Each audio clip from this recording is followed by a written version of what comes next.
one of the best, I think, and one of the most comprehensive portraits of a mother that we've seen on screen in a long time. What do you think? I think so too. I think you've all seen this woman before in your life, and it's not really somebody that filmmakers take time to look at. She's a good mother, then she makes mistakes, she's complicated, she's frustrated, she's warm, she's all these different things that I think resonate for a lot of people as being more real, and it was very important to us and very important to me in playing it to show all those different aspects of it, that there's a burden that comes with responsibility, that it's a beautiful thing and it's a difficult thing, and also that we as adults still have our own blind spots as we move through life. Were you pouring a lot of your own experiences as a mother, because you were evolving as a mother while you were shooting this film?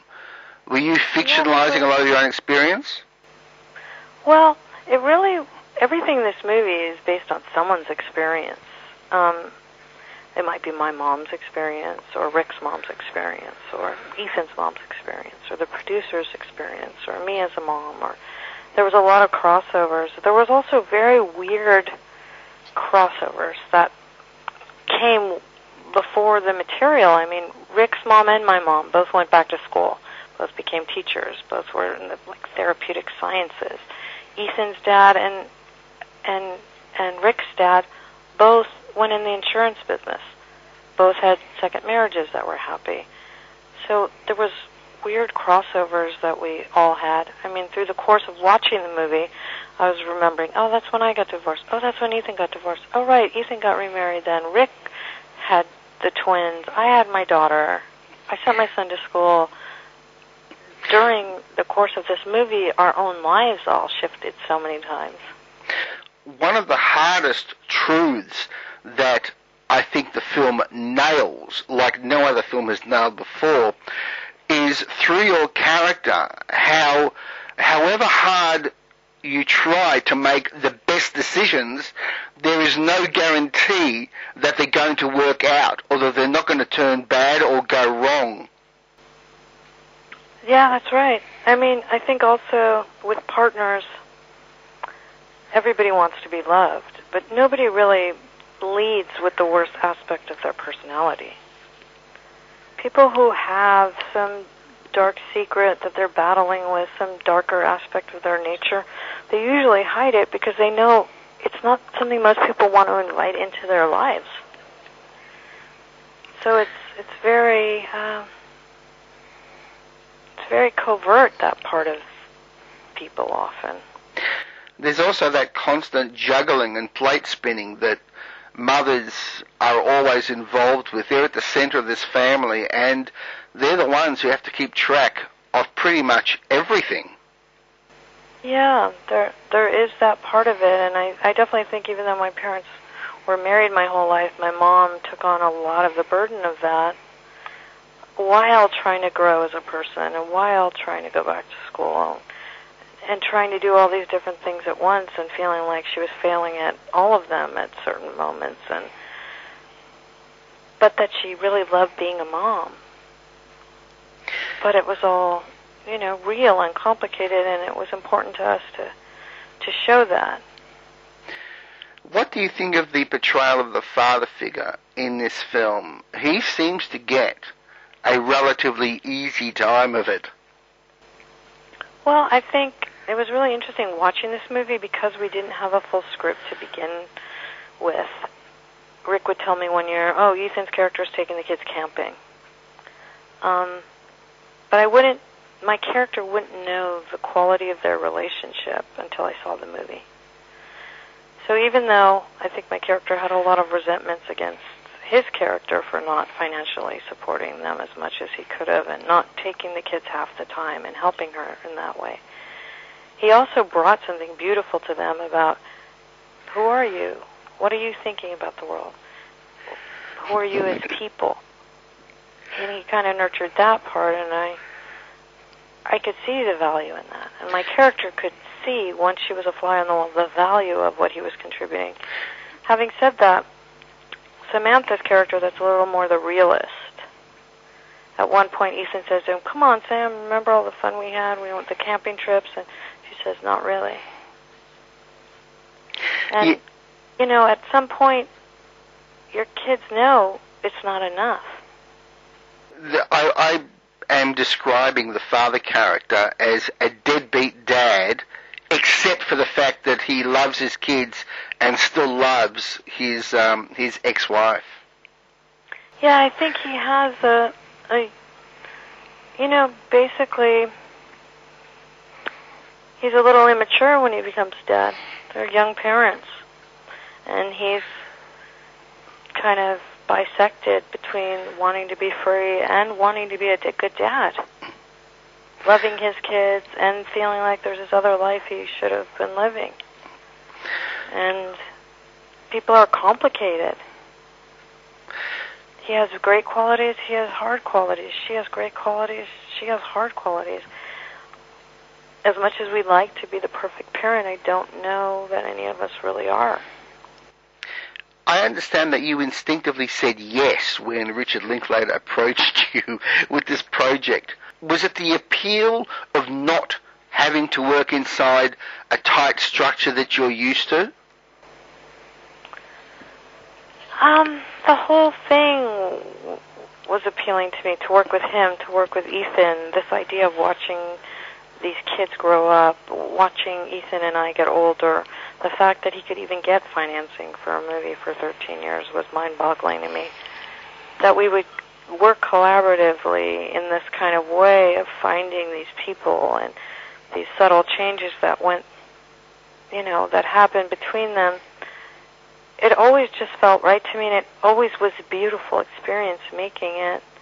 It was one of the great gifts artistically in my life that I've ever had. It was funny because me and Ethan both told a lot of people about it. Apparently we were not supposed to, but we did. And people really weren't that interested in it. They didn't think it seemed like such a great idea or like it would be very compelling. To me, when Rick first told me about it, I think my son was about 12, and I'd already seen how fast his life had gone by. And I wanted to see that on film. Patricia, you call the film a gift. I mean, you've done so many terrific films. True Romance has turned you into a bit of a cult figure. Beyond Rangoon, I think, was an extraordinary performance.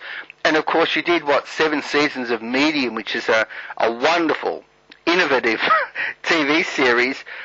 I'm interested to know how you distinguish this project from that project and how your relationship with this film differs from other work that you've done. Gosh, that's a lot of questions. Well, I was shooting Medium while I was shooting this. I started this movie before I started Medium. And I felt very close to those kids, too.